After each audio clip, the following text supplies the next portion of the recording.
Bonjour, je m'appelle Marie-Soleil Cordeau. Je suis spécialiste de la guérison et de la reconstruction après une séparation, ce qui fait que j'accompagne les femmes à travers cette épreuve. Plusieurs d'entre vous me connaissent déjà grâce aux nombreux articles que j'écris et publie sur mon site Internet, entre autres. Aujourd'hui, pour cette deuxième capsule vidéo, je vous propose un survol des phases du deuil amoureux. Tout d'abord, il existe deux catégories de deuil amoureux. Le deuil vécu par celle qui a initié la séparation et celui vécu par celle qui a été quittée. Les deux formes de deuil sont quelque peu différentes.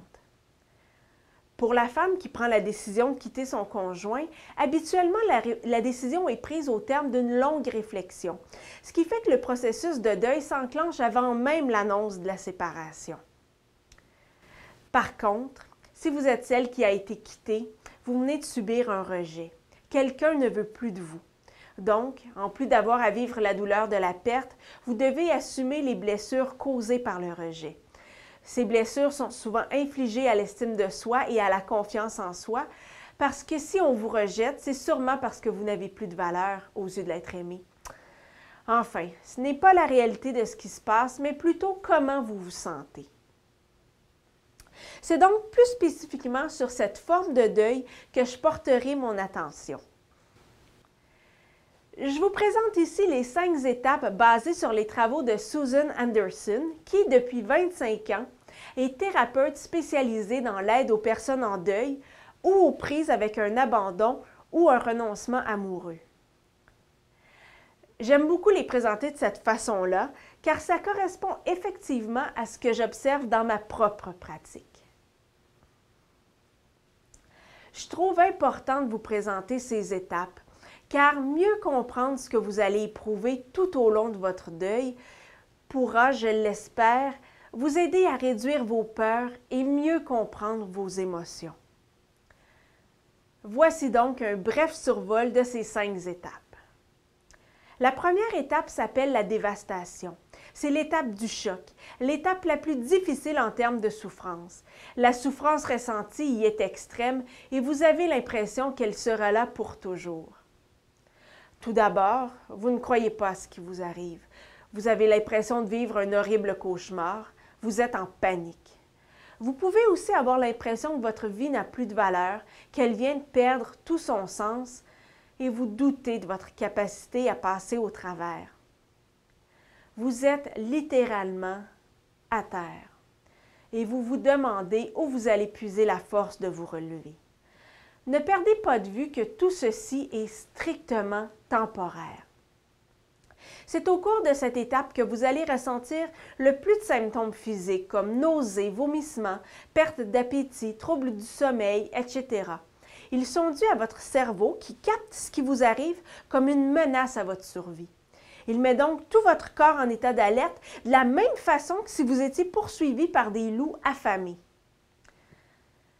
La meilleure chose à faire pendant cette étape, c'est d'habiter le moment présent le plus possible parce que même une journée est une plage de temps trop longue à cette étape-ci du deuil. La seconde étape, le sevrage, s'apparente au sevrage d'une drogue. Vous êtes littéralement en manque de l'autre. Vos besoins qui étaient comblés par la relation ne le sont plus. Vous devez apprendre à vivre sans l'autre. Vous êtes habité par l'espoir du retour de l'être aimé et cela génère une douleur constante. Vous ressentez un profond besoin d'attachement et de fusion avec lui. Certaines tenteront de reprendre le contact avec lui, d'autres seront prêtes à tout pour le reconquérir. À certains moments, vous vous sentez capable de survivre et à d'autres, vous sombrez dans le désespoir.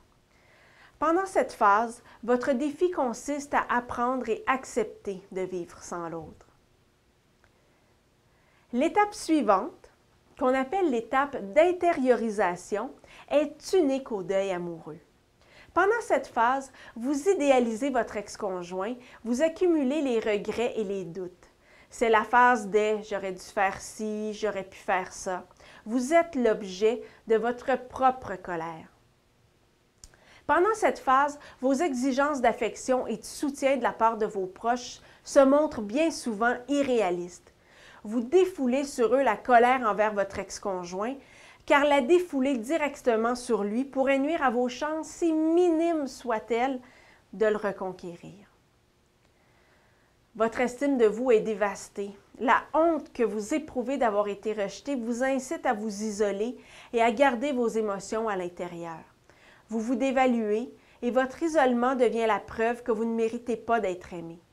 Vous doutez de votre aptitude à inspirer l'amour qui vous manque cruellement. Vous vous sentez invisible. Vous êtes en pleine crise d'identité. Lors de la 4e étape, la colère qui était tournée vers vous se tourne maintenant vers l'extérieur. C'est l'étape de la rage. Il s'agit d'une rage constructive qui va vous propulser en avant, vous permettre de vous en sortir. Vous avez un grand besoin de transformation. Changer de coiffure, redécorer la maison, participer à de nouvelles activités, travailler sur vous, etc. Vous vivez un renversement du rejet. Vous vous débarrassez des émotions et des messages négatifs en les extériorisant. Vous vous libérez des regrets. Vous n'idéalisez plus votre ex-conjoint et vous êtes désormais en mesure de voir ses défauts. Vous rêvez de vous venger, de lui infliger une souffrance équivalente à la vôtre. Vous pouvez exploser à tout moment, mais au-delà de la rage, cette phase en est aussi une d'acceptation. Il vous faut accepter la réalité au lieu de vous fâcher contre des situations sur lesquelles vous n'avez aucun pouvoir. Finalement, la dernière étape, le relèvement. Vous arrivez enfin au sommet de la montagne. Vous êtes désormais capable de voir derrière, de voir devant et de prendre un certain recul. Votre esprit s'est allégé peu à peu et vous goûtez des moments de paix et de libération. Vous vous sentez plus forte, l'énergie recommence à couler dans vos veines. Vous vous sentez revivre. Vous vivez moins de stress et de tension. Vous vous sentez plus légère. Vous vous sentez prête pour une nouvelle vie. Votre estime de vous-même est en hausse et vous constatez avec fierté les progrès accomplis en ce sens. Vous êtes plus près de vos émotions. Vous êtes capable de les accueillir. Vous êtes ouverte à de nouvelles rencontres et vous savez que vous serez bientôt prête à aimer à nouveau. Maintenant, je dois vous dire que ces 5 phases ne sont pas linéaires. Pour celles d'entre vous qui sont plus avancées dans leur processus de deuil, vous avez dû constater qu'alors que vous pensiez voir la lumière au bout du tunnel, un événement vous a ramené en arrière. Il faut donc voir ce processus comme un cycle qui recommence jusqu'au relèvement final, un genre de spirale ou tourbillon duquel vous allez bien finir par émerger un jour. Vous pouvez vivre toutes les étapes en quelques jours, puis rester dans une étape pendant une plus longue période. Elles se chevauchent et se répètent jusqu'à la guérison complète. Vous avez besoin de vivre votre peine, d'accueillir ce qui se passe à l'intérieur de vous. Prenons l'exemple de votre corps. Vous vous faites une profonde coupure à la jambe, mais bon, vous vous dites que c'est rien, que ça ne vaut pas la peine d'aller à l'hôpital. Vous vous faites un bandage et attendez que ça guérisse. La blessure finit par guérir. Le temps passe, vous n'y pensez plus, puis vous vous mettez à boiter. Vous vous précipitez chez le médecin et celui-ci commence à vous interroger. Il vous demande si vous ne vous seriez pas blessé. Ça y est, ça vous revient. Cette vilaine coupure, vous l'aviez oubliée. Le médecin vous explique qu'elle a probablement mal cicatrisé. Il vous prescrit une opération et des mois de physiothérapie et de convalescence. Ce que j'essaie de vous dire, c'est que si vous essayez de vous occuper au point de ne plus sentir la rupture ou la tristesse, ou si vous vous hissez au-dessus de vos émotions pour adoucir la peine, vous allez faire un bout de chemin. Mais un jour, peut-être beaucoup plus tard, vous allez réaliser que votre peine est encore bien présente et que tout ce temps-là, vous la traîniez avec vous. Et à ce moment-là, il faut vous attendre à ce que ce soit plus difficile pour vous d'obtenir le soutien de vos proches parce qu'ils ne comprendront pas ce qui se passe. Voyez votre souffrance comme une mer déchaînée. Accueillez chaque émotion comme une vague, plus forte, plus fréquente au début, avec peu de répit entre chacune.